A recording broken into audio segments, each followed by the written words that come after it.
आखिरी सवाल कि क्या आपको लगता है कि माने आपको आपको जान का भी खतरा है? आपके परिवार को खतरा है? मतलब ऐसा कुछ संकट दिख रहा है आपको? देखिए, मुझे पता है कि यह खतरा इसके पहले भी है, मैंने कई बार रिपोर्ट भी किया है। मेरी सुरक्षा की फाइल जो है जानबूझ करके अब तक लंबित करके रखी गई है। मेरी सुरक्षा की फाइल शासनादेश ऊपर से आया था और मुझे लगता है कि वो 2 या 3 महीने हो चुके हैं, एलआईयू जांच पूरी होने के बाद थाने में जानबूझकर लटका करके रखी गई है। तो मुझे उस चीज़ की उतनी परवाह रहती भी नहीं है। हमला होना या मर जाना या कुछ इनकी ज़्यादा टेंशन हमें नहीं रहती है। बस एक चीज़ की हमेशा टेंशन रहती है कि जो चीज़ें इंसान करता है वो चाहता है कि उसका रिजल्ट सामने आए। अगर मैंने रिस्क लेकर के एक स्टिंग ऑपरेशन किया है तो इसका फायदा इस समाज को, इस सिस्टम को मिलना चाहिए। जो करप्ट गलत लोग इस स्टिंग ऑपरेशन के दायरे में आए हैं उनके साथ वो कार्रवाई होनी चाहिए। तो ये रिस्क लेकर के करने का, इन चीजों को करने का मतलब कुछ समझ में आता है। और अगर आप रिस्क लेते हैं, कोई चीज करते हैं, तो रिस्क तो आपका व्यक्तिगत है, हित सामाजिक होता है, केवल व्यक्तिगत तक नहीं सिमट के रह जाता। लेकिन अगर ऐसा कुछ नहीं होता है, केवल रिस्क में एक आदमी फंस कर रह जाता है, तो ये चीजें आने वाले समय को, आने वाली पीढ़ियों को फिर उनके लिए प्रेरणा, आप समझ लीजिए कि उनके एक सबक हो जाती है कि देख लो कि इसका परिणाम क्या होता है, इसका परिणाम क्या होता है, इसका परिणाम क्या होता है। तो हर लोग समझ सकते हैं इस चीज को। तो इस समय मेरे लिए इतना बड़ा वो विषय नहीं है, चिंता की बात नहीं है कि मेरी जान को खतरा है। इसका मुझे कोई वो नहीं है। लेकिन सबसे बड़ी चीज अभी भी जो मेरी सबसे प्राथमिकता है, जो मेरी चिंता यही है कि जो मामला इस समय चल रहा है उसकी एक निष्पक्ष जांच होनी आवश्यक है, किसी भी कार्रवाई से पूर्व, जिसके लिए मैं तैयार हूं। लेकिन जो भी कार्रवाई हो वो निष्पक्ष तरीके से। एक आरोप आप पे भी लगता है जो एफआईआर की कॉपी में दिख रहा था, उसमें लिखा था कि आपने ब्लैकमेल करके पैसे कमाए, बड़ा-सा भारी मकान बना लिया, उसमें लिखा हुआ है। इसमें कितनी सच्चाई है? इस पे क्या जी, कहना है? देखिए, मैं आपको बता रहा हूं कि जो मेरे पास, मैंने कहा मैं जो भी बोलता हूं मेरे पास उसका एविडेंस होता है।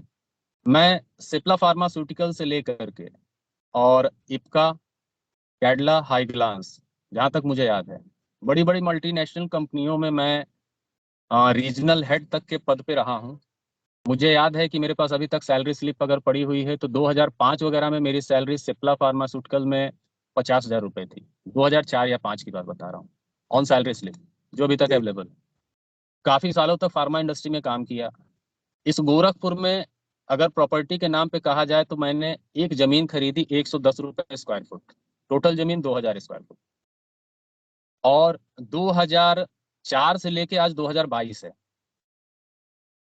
उसी 2000 स्क्वायर फुट की जमीन पर एक मकान मैंने बनाया हुआ है, सिंगल स्टोरी। और उसी मकान में मैं रहता हूँ।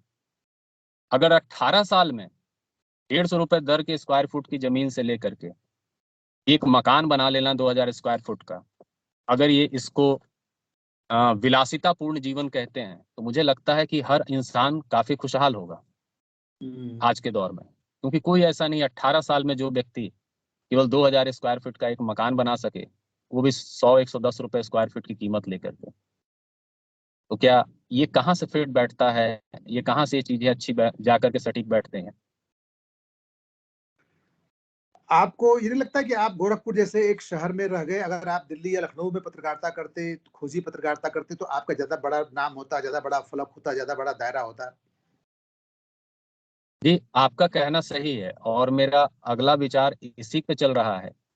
और प्रयास मैं यही कर रहा हूँ। वजह सिर्फ इतनी सी है जो मुझे रोके जा रही है, वो थोड़ा सा वजह जो है, अ, घर में जो है श्रीमती जी की तबीयत, उनके ट्रीटमेंट, मेडिकल ट्रीटमेंट को लेकर के है। बस उस वजह से थोड़ा सा कदम रुक जाते हैं, वरना मैं कब का जो इन चीज़ों को मूव करके मैं किसी मेट्रो से जा करके या बड़े शहर से जा करके, अब तक मैं पत्रकारिता ऑफर मिले भी थे, मैं शुरू कर चुका होता। लेकिन कुछ चीज़ें हैं जिसको कह सकते हैं आप, होम सिकनेस कह सकते हैं, उन चीज़ों को लेकर के कदम रुके हुए हैं। चलिए सर, बहुत-बहुत शुभकामनाएँ आपको आगे के लिए और ऐसे ही लड़ते रहिए भ्रष्टाचारियों से। हम लोग आपके साथ हैं, हमारी शुभकामनाएँ आपके साथ हैं और हम लोग चाहेंगे कि आपकी आवाज़ ऊँचे स्तरों तक पहुँचे और आपकी बात को बड़े पदों पे बैठे लोग संज्ञान लें।